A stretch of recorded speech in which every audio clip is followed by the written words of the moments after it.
I'm Karyn Brinkley. I'm the Chief Executive Officer of the Brisbane Institute. It's my pleasure to welcome you all to the launch of the Institute's 2013 program and its new series, Brave Ideas for Brisbane.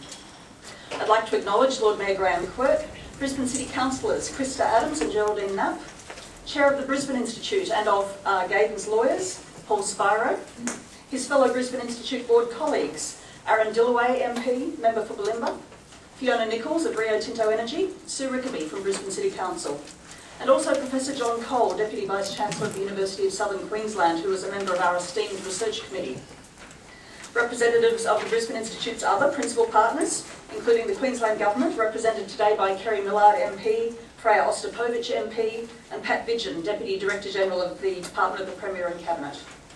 Representatives of our other valuable partners, including the University of Queensland, Rio Tinto, CSIRO and Griffith University. Representatives from our Queensland Foresight Syndicate partners, including Bris Connections, Energex, Ergon, GPYNR, LGIS, Mediacom, QER, SEQ Water and Suncorp. Welcome to our amazing speakers, some of whom you'll hear today, others you'll have to wait a little longer for this year. Welcome to our long-term subscribers and supporters, and I really hope after that list, every one of you here today feels very welcome because you're a distinguished group. We're glad to have you with us. In a week when lives, homes and livelihoods have again come under threat in Queensland, the temptation in a think tank like the Brisbane Institute, as well as in many government circles, in community circles, in corporations, is to focus on the now. What do people need right now? What assistance do they need if they're newly homeless, or if their small business has gone under with the floods, if they can't get their kids to school because the transport systems aren't quite fully back up to speed?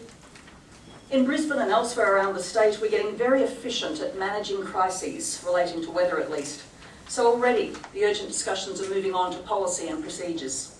Have we managed better this time because of what we learned from 2011? What else do we need to fix quickly? A month from now, we'll be operating almost as if last weekend never happened. Things will be pretty much back to normal, at least as far as the urgent recovery goes. It's a testament to our resilience as professionals, as human beings, as a community, that we can bounce back so very quickly and comprehensively.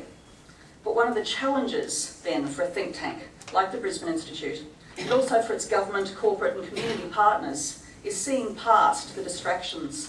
Now, I don't want to dismiss in any way or to belittle in any way the devastating impact on so many people of last weekend's weather, the ongoing issues that they're going to be facing for the next little while to get back on their feet. But the challenge for us is to see past the distractions of big weather events, big financial events, forgive me, electoral events, to look really hard at the futures, and I use the word as a plural quite deliberately, the futures that are playing out for us.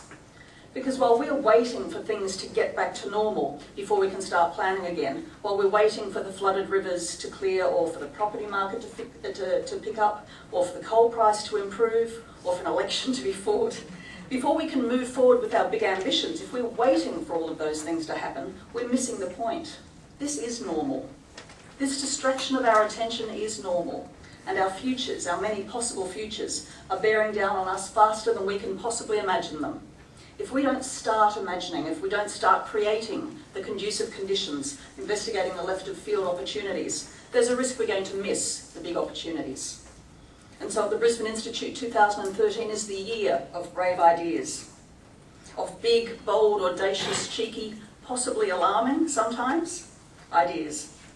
The first Friday of every month, from now until November, we'll be meeting right here with a couple of brilliant speakers to share ideas for how we can make our city, our state, our nation a better place to be for the future.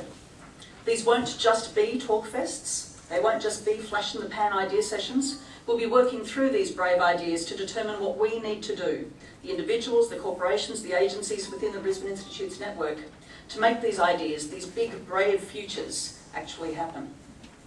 To give you just a taste of what our year is going to look like, it's my privilege and very great pleasure to introduce to you today 5 talented, articulate, intelligent, dedicated people whose brave ideas are already shaping our futures.